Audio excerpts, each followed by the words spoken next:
My mother needs me. Max, I am the only person she's ever trusted, and now he wants to keep us apart. You talk like it's going to be forever. It could be if Dr. Wolick has his way. No, all Larry wants to do is he just wants to give Addie a chance to calm down. Until she's feeling more secure, there's nothing any of us can do. You're so naive, Max. Don't you see what they're trying to do? Who is they? Dr. Wolick, the other specialists, all the experts who always think they know what's best. Keeping me out of her room is the first step, and then they'll start digging around and they'll discover that I took her out of that hospital in Ohio illegally. Blair. No, that's all they'll need. It's enough of an excuse, and they'll try to take her away from me permanently. No one is going to take her away from you, all right? I can't lose her, Max. You've got to help me, even if it means taking her out of here. Would you listen to yourself? You already took her out of one hospital illegally. Now you're going to compound the problem? I want to help my mother. I know you do. But there's just nothing you can do right now to help her. But if I lose her... You're not going to lose her. The surest way to lose her, Blair, is to hold on too tight. Listen to me. You've got to let go of her. You've got to let go.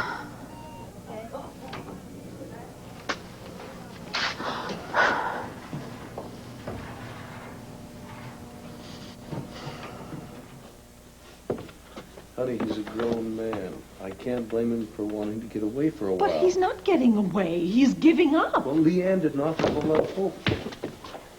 Oh, Kevin. I've got a plane to catch to Arizona. Don't do this stuff. Look, I'm not angry anymore. I'm just tired of taking everyone's good advice. I know what I have to do, and I'm doing it. You are still upset and confused. I'm not confused, Mom. I've never felt so sure about anything in my life. That's what you said when you wanted to get married. I'm sorry. It's all right. You can't help it. I'm still your little boy in your eyes. And you need to tell me to look both ways when I cross the street. Well, I did, Mom. And I still got creamed. So now I'm going to do it my way. Right? And don't try to call me out at the ranch. When I'm ready to talk to you, I'll call you. Goodbye.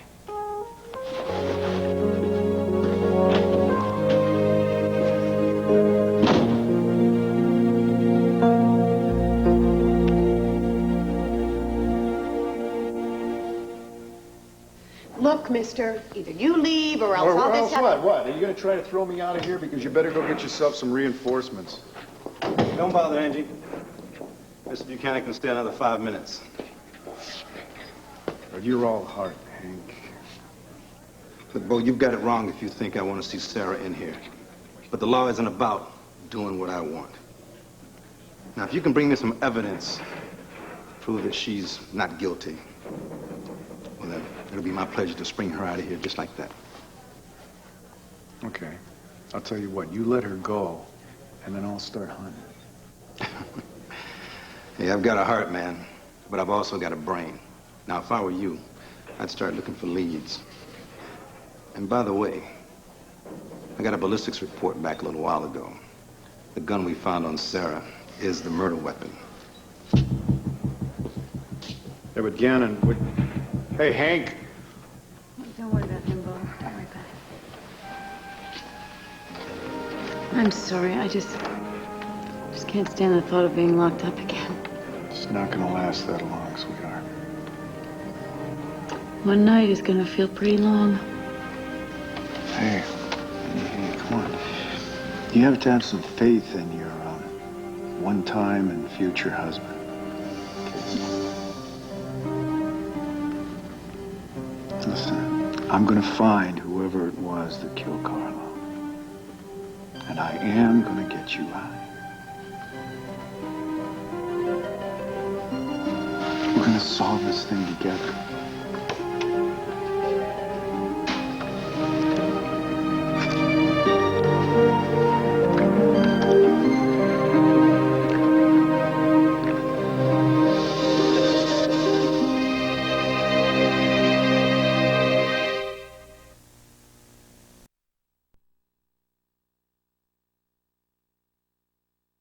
the Roadrunner would make while... What's CP? BB, yep. America's playing. You know, we're not doing anyone any good standing around here moaning. We've got to get Sarah a lawyer. Who are we going to get? I already checked with John Russell. He's got cases coming out of his ears, honey. What about that guy that John worked with that one time? Hartwell. Hartwell. Jim Hartwell. Yeah, John said he was an outstanding criminal lawyer. I'll bet he can handle this. Oh, honey, don't worry. They're gonna set bail. They have to arraign her today, right? They're gonna get her out. Jim Hartwell, please.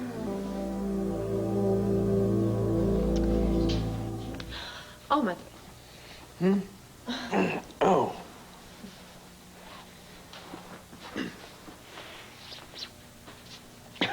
Hi. Hi. How you feeling? You slept here? Yeah, I've slept in worse. Blair, it's okay. It's not like we slept together. I mean, it's just like we only slept in the same house. But at least you got some sleep, didn't you? Yeah, yeah. And for a minute there, I was waking up. And for a second, I forgot about Addie. I forgot about Dorian. I forgot Dorian even existed, or that my mother would... God, I thought she was here with me and safe, and... I forgot how wrong I was about her and Dorian. Dorian. Max, I can't believe what I've done to her.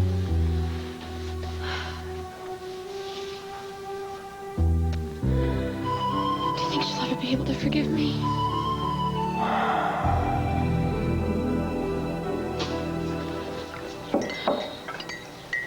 I'm not seeing Jason anymore. I'm sorry. Yes, I am too, but it's for the best. I mean, anything that clouds my mind as much as my relationship with Jason, well, it's not good for me. Cloud your mind? Well, I was so blinded by my feelings for Jason that I never saw Blair coming. I never had a clue that my life, my family, my business were all in jeopardy. It was because of my feelings for Jason that I almost lost everything. But I am back on my game again. And if Blair tries anything else, I am going to give her such hell that she is going to be afraid to go to sleep for fear of dreaming of me.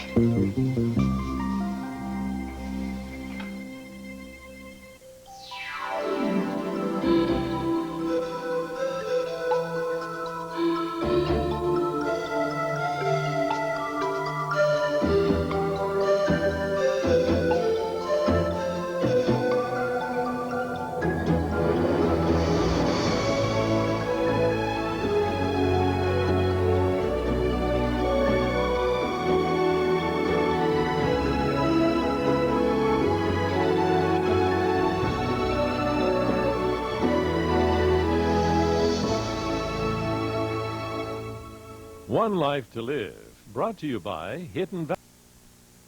Do you know me, ma'am? Yes, Mr. Buchanan. I am looking or trying to find an Addie Daimler. Addie Daimler. Oh, there's a Blair Daimler, whose mother is here in the hospital. That's the lady. How's she doing? Well, she's got a badly strained neck. The left arm is broken, bumps and bruises. She's not critical. No, physically she's coming along. But psychologically, she's still pretty confused. That was quite a fall she had. Where exactly did she fall? Out into the yard, I believe. What yard? The yard beneath the window, sir? Whose window? I gather Mr. Holden's window, Mr. Buchanan. Are you all right, Mr. Buchanan? I'm fine. I will take care of Addie Daimler's hospital bill. Oh, that's not necessary, sir. What's not necessary is your opinion. I meant that Dorian Lord has already agreed to pay for everything. Dorian Lord? What the hell has she got to do with this? We should let me deal with Blair. No.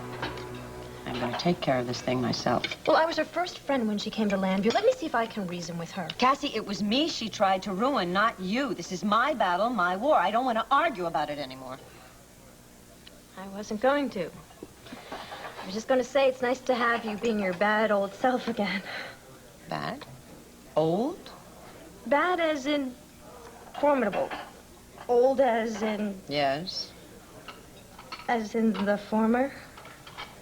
Nice recovery, darling. Thank you. But don't be too sure of yourself too quickly. Now you're starting to sound like me. Please don't say that. Mother, it's just that you've been through so much these last few days. Learning everything Blair has tried to do to you. Finding out after 30 years that your sister Agatha is alive. It's an awful lot to hang on to. You gotta stay on your toes. And remember that if Blair is desperate, she may resort to anything. You're telling me.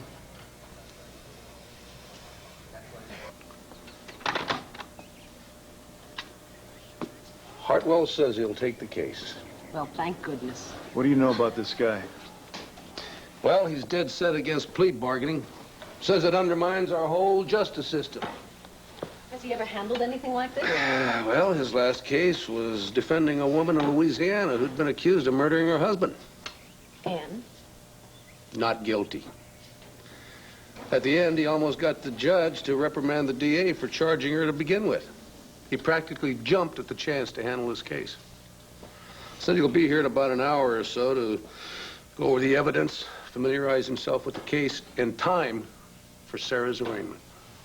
God, it'd just be great if he could get the charges dropped. Well, I feel a lot better knowing that we got a top-flight defense attorney defending Sarah. You know, it makes Sarah look bad that she lied about her alibi in the first place. Yeah, but Bo, she came out with the truth. But the truth is, Sarah was just driving around the lake that night. There was no proof, no witnesses. I just wish we could come up with one person to corroborate Sarah's alibi. And then I'd feel a whole lot better about Hartwell's chances of getting her acquitted.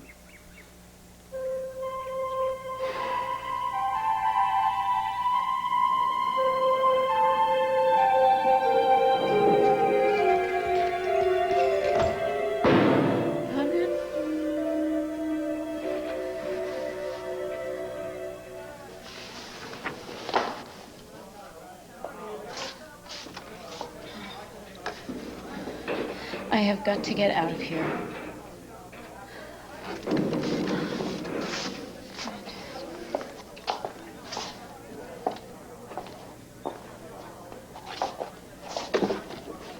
Why do I have Over the Rainbow playing in my head?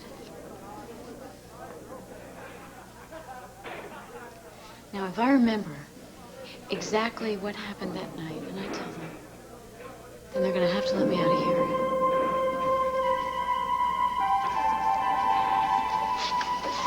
Somewhere over the rainbow. What is my mind trying to tell me? Somewhere over the rainbow. Must have something to do with the night that Carla was murdered, but what?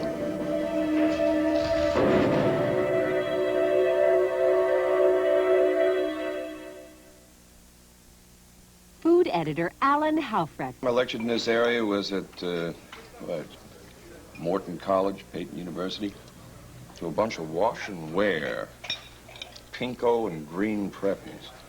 One thing about Landview University, they've got students there, real students. And you know, that collection at the library is phenomenal. They have journals that go all the way back to the Revolution.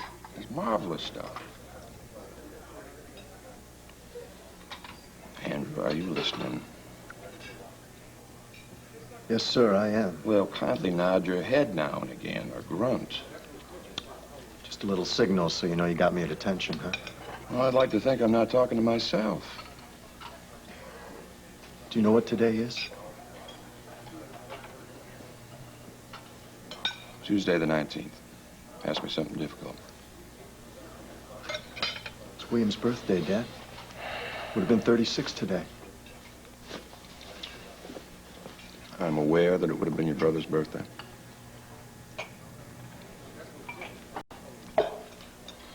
I made out a check to charity, and I thought that we could donate it in honor of William, with both our names, yours and mine.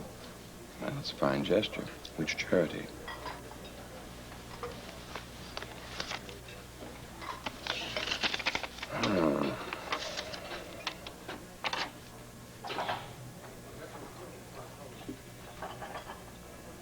Pennsylvania chapter, National AIDS Research Foundation. Yeah. Totally inappropriate. Your brother did not die of that disease. Your brother died of pneumonia. Yes, he did. Pneumocystis carinii, secondary to AIDS. But if it hadn't been pneumonia, it would have been something else. Root cause, Dad, was AIDS. William died of pneumonia.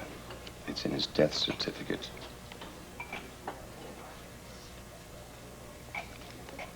I just don't see what the objection would be to a donation for AIDS research in any case. You make any donation you like. You will not attach my name to it. My name is mine. And as for your brother's death, that is a family matter. Private. I expect it will stay that way. Is that clear? Yes, sir. Your position is clear. Just put William's death behind you. Don't carry it around like a burden the rest of your life. William's not a burden to me, Dad. His loss is a burden. William grounded me. Made me laugh at the world, laugh at myself. Taught me when I was not taking things seriously enough or when I was taking them too seriously. You don't tell me to leave him behind because I carry William with me all the time, and that just drives you crazy, doesn't it?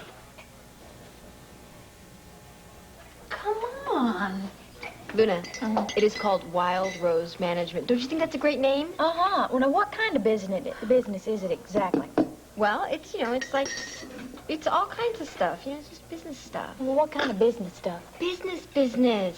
You know, like money and receipts and lunches at great restaurants. Uh-huh. All right, I'm going to try this another way. What are you two going to be doing during the day? Meetings, agendas, game plans. What kind of game plans? Luna. Well, first, I'm going to decorate the office. I'm going to decorate it in this kind of contemporary motif, you know, like desert rose-colored walls and this soft, big, overstuffed furniture. You know what I mean? Like soft, clean lines, these beautiful, interesting wood veneers. It's going to be really gorgeous. Where are you going to get this money to buy these interesting wood veneers? Oh, this is ridiculous. Been on hold for 10 minutes. Damn. I'm trying to call this stupid Love Me or Leave Me or Let Me Be Lonely show where you ask questions that Mr. Lovebug. Are you still looking for that poetry man? Ralph Love, the Cupid of St. Valentine's Day. He was in here yesterday, and he took off, and I tried to get him, but I didn't. I missed him. He was pretty spry for somebody who's not exactly a spring chicken, wasn't he? Mm-hmm. Now, who is this guy? He was a man that I met Valentine's Day, and he read poetry to me, and then he disappeared.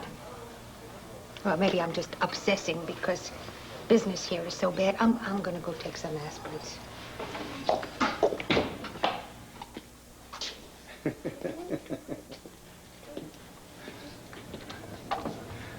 Mrs. Medina. Mr. Gannon. Are you aware of what those guys are working on out there? Evidently something I'm not to be privy to. Children must have their secrets. Yes, and grown-ups have their secrets, too. If that's an oblique reference to me, I haven't any secrets. I don't know anything more about Carlo Hesse's death than I did the night he was murdered, and badgering me isn't going to change that. Yes, so you said on the phone.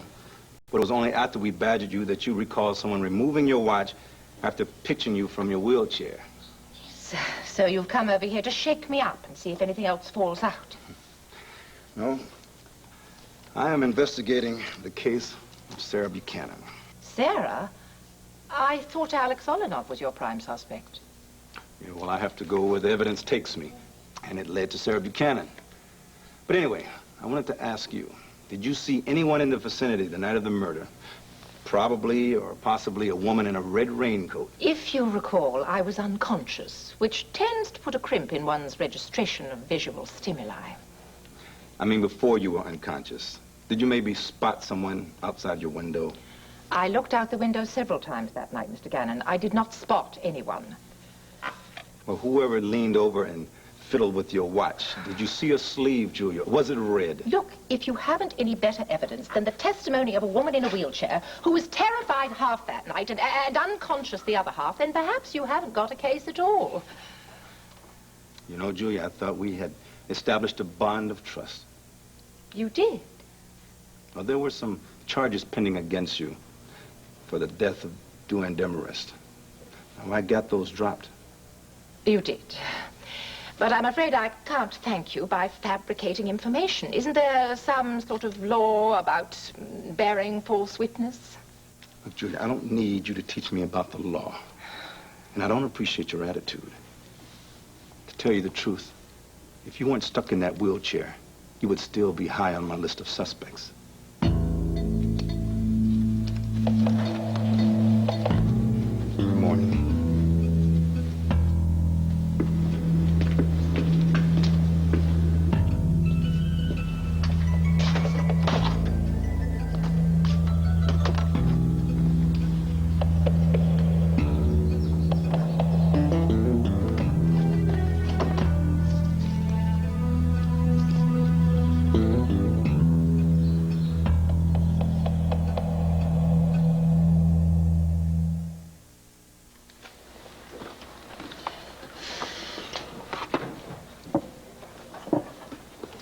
Jason? Want me to get Luna to bring you a check? Oh, no, I put the money on the table. I just wanted to speak to you. Dorian, No, relax. Jason, I'm not going to make a pitch for you to come back. I didn't mean that. I just... I said relax. Come on, sit down. Right. Well, I just wanted to see how you are. Oh, come on. Just because we're not, what do they say, an item anymore. That doesn't mean that I cut off all... It doesn't mean that I don't care about you. How you're doing. How are you doing?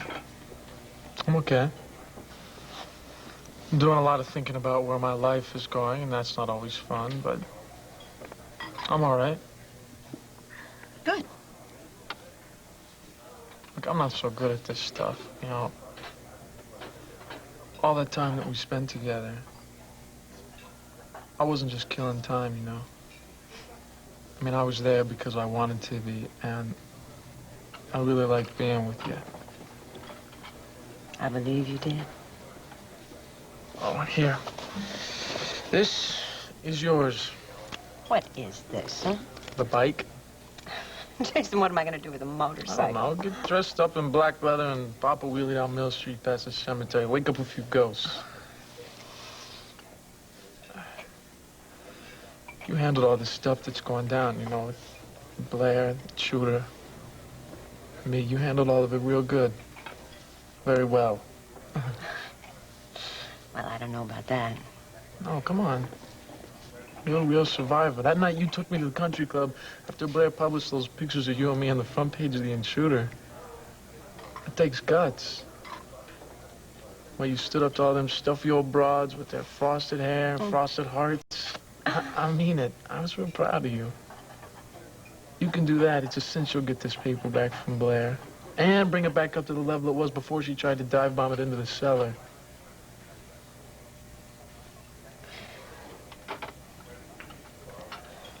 I couldn't have gone to the country club that night without you. No, Jason, really. I couldn't have done it without you. Without what you taught me. Oh. I taught you. Come on. You showed me so much about people. And how to rely on myself. I wouldn't have had the strength. Or the guts, as you say, to have gone through it then.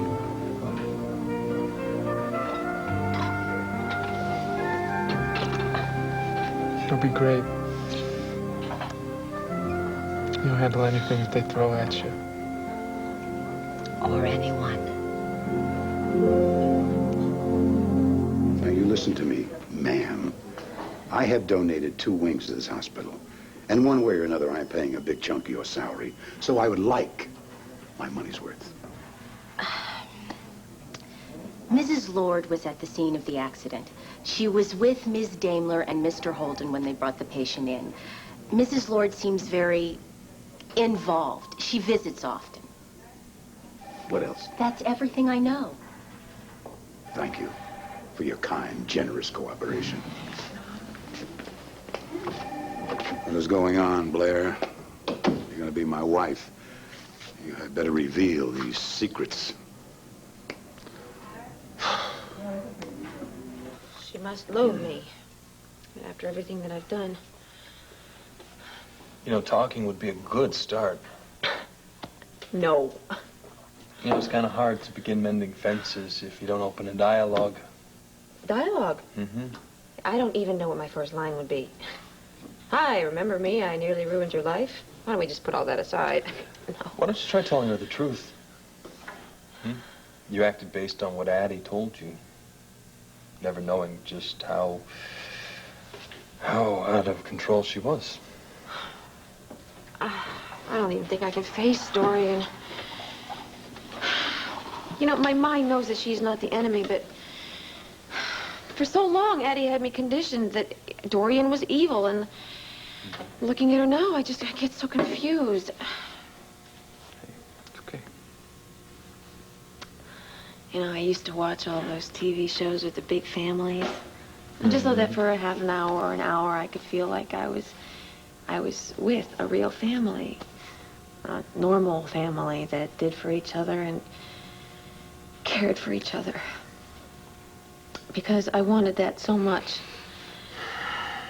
And now I am beginning to see I could have had all of that. If only I had gone to Cassie and Dory and told them who I was instead of trying to hurt them.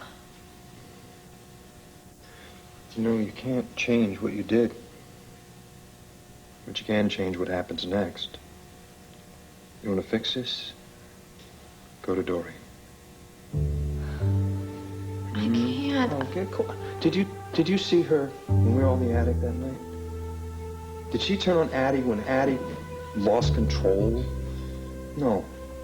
And she took care of her when she fell, and she's been around to tend her now. It's not a monster. Go on. Talk to her.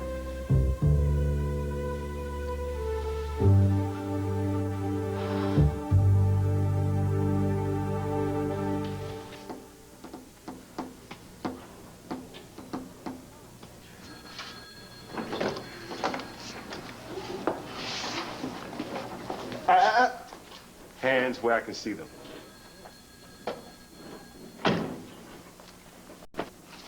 No sleep, huh? No, does it show? Just a little around the edges. Kept thinking I was back in that beach house with Conrad, you know, being all locked up again. I kept listening for his keys. I thought he was gonna come and take me out for my walk. Bo, I need to get out of here. Listen, we're working on it. Paradise, Clint got you a lawyer. His name's Jim Hartwell. He's this real crackerjack defense attorney. Now, he's going to take your case. My case? What case? I don't even have an alibi. Honey, Hartwell's acquittal record is supposed to be just absolutely fantastic. What you have to do, you have to work with this guy, though. All right?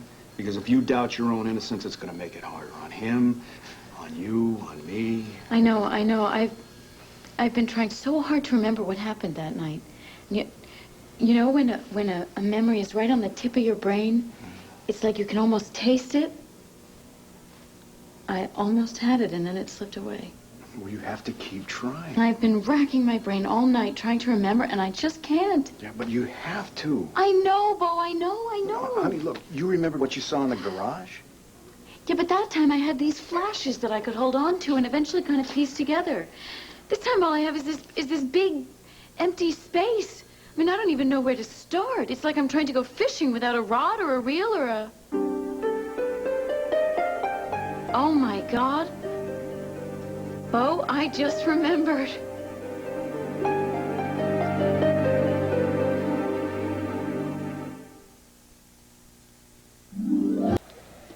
And when are you going to get over her? I mean, a woman strands you at the altar. You spend the next 10 years of your life with your head buried in the Book of Common Prayer. Yeah. First of all, that had nothing to do with it. Second, when I'm ready to get involved with a woman, I will do so, but it will be when I'm good and ready. And you'll excuse me if I don't feel obligated to give you reports on that. Well, you don't seem to feel obligated to do much of anything in the way of your family, me. Excuse me?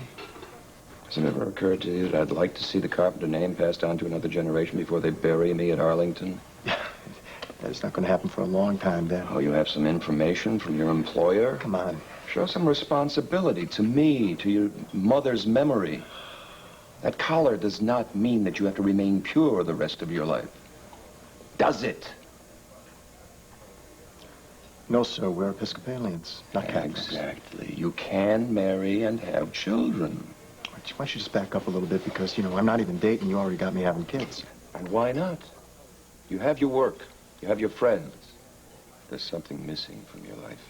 You need a woman. Yeah, I guess we could say the same thing about you, couldn't we? Don't change the subject. No, it's the same subject, isn't it, Dad? I mean, you know, it's been years since Mom died. You haven't been close to a woman in years, not at least not out of uniform. I mean, what's wrong, General? You feeling a little gun-shy these days? Well, look who's here. Good morning. Oh, Sloan, good morning. Hello. Come for some breakfast. No, actually, I came for dessert. It's a little early for that, isn't it? It's for after dinner. Wanda makes the most fabulous apple pie. Oh, you know that, I know don't that, you? certainly. Yes. Andrew, how are you? I'm fine. Thank you, Vicki. And you? Fine, thank you. Vicki, I was just going to tell Andrew. During my research for my book, I learned something about your father. Oh? Andrew, did you know that Victor Lord was an ace fighter pilot in World War II? 32 missions in the Pacific, is that right? Yes, that's right. That's right. Did he ever share his memories of the war with you? He did a bit. Not a great deal, but a bit. Actually, I have, I think, 2 books that were written about Father. I have them at home. Really? I'd love to see those. And to hear his war stories. Would you really? Oh, well, I'll be happy to show you the books and tell you the war stories anytime you like, really. At this point, it would be a welcome diversion. Is anything wrong, Vicki? Oh, a bunch of things, yeah. Kevin left for Arizona, my oldest son. When? Yesterday. With Leanne? No. I'm sorry. And then, of course, Sarah has been arrested for the murder of Carlo listen, Hesser. I tried to talk to the DA about... It is so preposterous. Anyone who knows Sarah knows she didn't kill Carlo Hesser. But the arraignment is scheduled for this afternoon. Well, if there's anything that I can do, you know. Thank you. Thank you very much, Andrew. I'll remember that. Sloan, why don't you come by the house this afternoon? We'll have some tea, and I'll show you those books, and I'll tell you anything you want to know about my father. You are a dear lady, but I know you have a lot to handle right now. I don't want to impose. No, as I said earlier, it would be a welcome diversion, really. Please say you'll come. Well, I look forward to it. Good. Oh, my pie. All right. Bye-bye. Good to see Bye, you later. Day.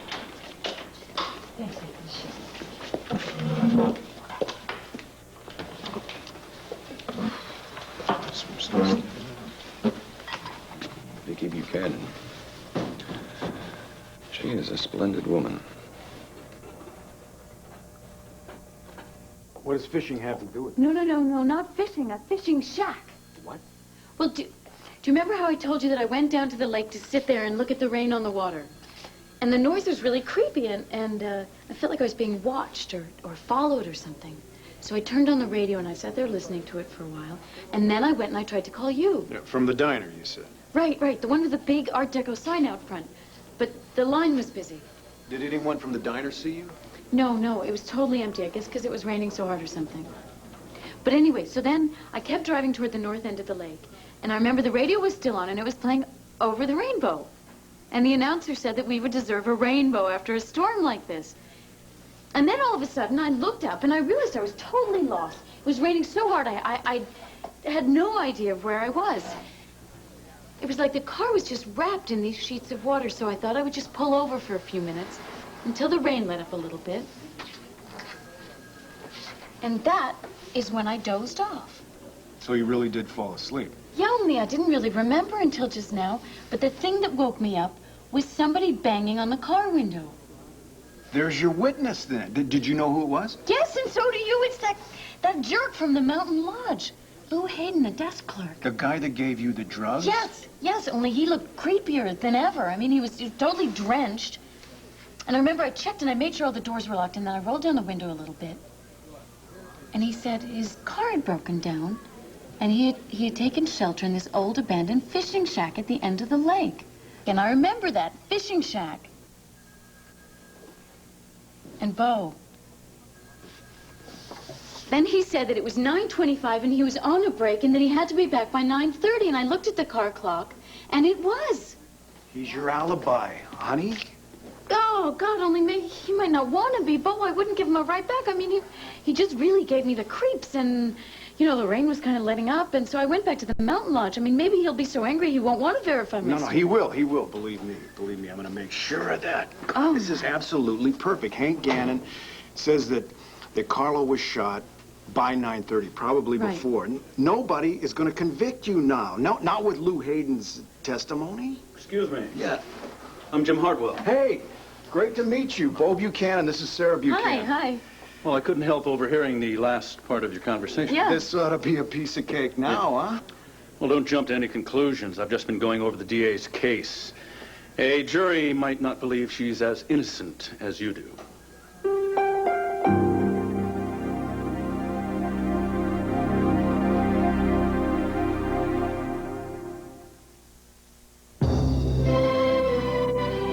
He vowed he'd return one day to prove their love affair with... It's here.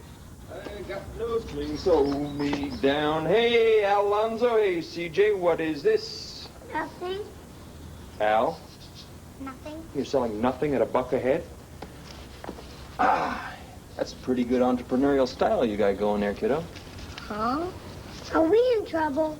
Very nice. Most impressive. Yes, indeedy, Baba. Tell you what. Take the sign down. Come inside the house. See, man.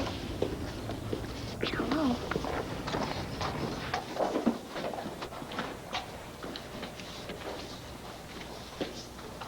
Yo, Grandma. Oh, yes, I'm here. I'm awake. I was fine. Yes. Oh, gosh, I must have dropped off for a moment. A moment. Yes, everything's fine. Boys have been no trouble at all. I noticed, yeah, except they cut off your hair. It's terrible. He did what? Where's Nigel? Nigel said he wanted to practice his bagpipes, and since it was such a beautiful day, I suggested he do it in the park. Probably not a bird left in Landview. Yeah. And you're sure the boys have been no trouble at all? Now, what is it that I don't know? What is it she doesn't know, guys? Al, CJ? I want to be in business like you, Daddy. Come here. You come here.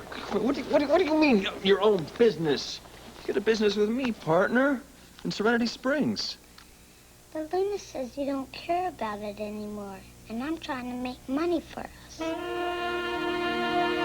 And this is what? Here is what I ran in the personals. First, there is this bit from a poem that he read to me on Valentine's Day. And the sunlight clasps the earth, and the moonbeams kiss the sea. Oh, my. So then what? Mr. Love, if you know what comes next, you know who you are, please call me at 555-2252 and tell me how we can get in touch. Wanda, that is so forward. I have never seen you so empowered. That's good, right? Oh, that's very good. Well, desperate times need desperate measures. And Ralph Love will know the rest of this poem. And I will know Ralph Love. You need to find that man You're the poetry man.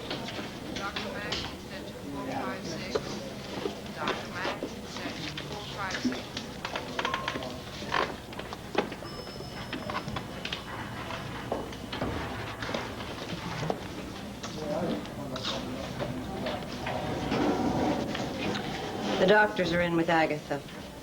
As soon as they're through, we can go in. Actually, I came in here looking for you. Dorian, I'd like to talk to you. Yes? What about? I want you to know how sorry I am. I don't know how I can ever explain, much less make up for everything I've done. I only had one person in the whole world I believed, my mother, and she turned out to be... Agatha. I'm well aware.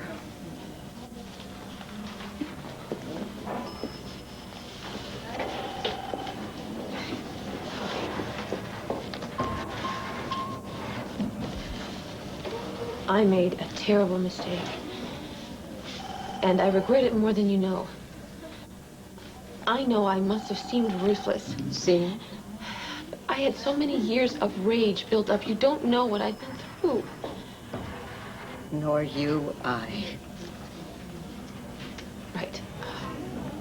I don't know anything about your life. Anyway, I don't know what you must think of all this. But I came here to say... I know it would be hard for you, but... I would like... Forgiveness? Absolution? If you can't find it in your heart... The one you thought I didn't have. I'm very sorry. That's a very touching, noble speech, Blair. And I know you came here to get something from me. Now, maybe you will, and maybe you won't. But before we can even talk about it, I want back what you stole from me. What is mine. Name it. I want back my newspaper. I want the intruder.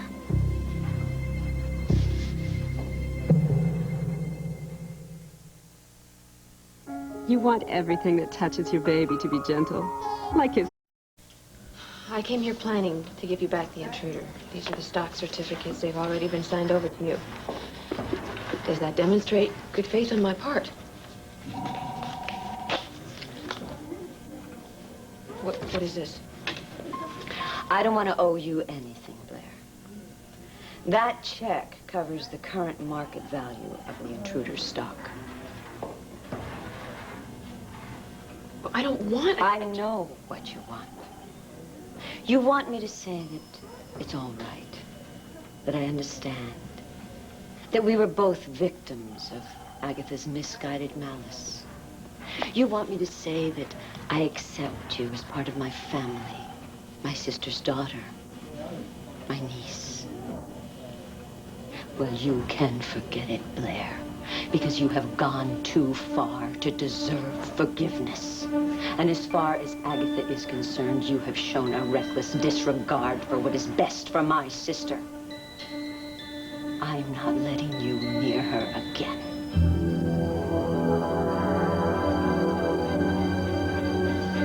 You lied to the cops the first time they questioned you as to your whereabouts. You covered it with more lies. Then you burned the red raincoat, the very item of clothing they were searching for. You've got 50 miles on your odometer unaccounted for, and then they catch you trying to chuck the murder weapon into the Landview River. Now, my legal opinion of your credibility level, well, hovering somewhere near zero. What's the bottom line here? I can probably get voluntary manslaughter if you'll plead guilty. Guilty? But I didn't do it. I thought you were the one who believed that plea bargaining was the bane of the judicial system. I also believe you cut your losses where you can. I'm trying to be realistic. I know, but I have an alibi now. I have a witness. All we need to do is go find Lou Hayden at the Silver Lake Lodge, and I'm sure he'll verify my story to the police. If you can find him, and if he makes a credible witness. If not, though, pleading guilty to manslaughter is your best bet. But she's not guilty. Hey, you work with what you've got. Somebody else out there murdered Carlo Hesser. Now, doesn't anybody care about that? Oh, excuse me, young man. Now, look here. You've gotten me in quite enough trouble for one day, Al. I'm sorry, Grandma. Oh, never mind. Come here. Come on. Come here. Now, look, you're never really in any trouble. It's just that, well, I've got to finish this library book so that Nigel can get it back on time. So will you go up to your room and play for a bit? Sure. All right. I'll see you in a little while. Careful now. Off you go.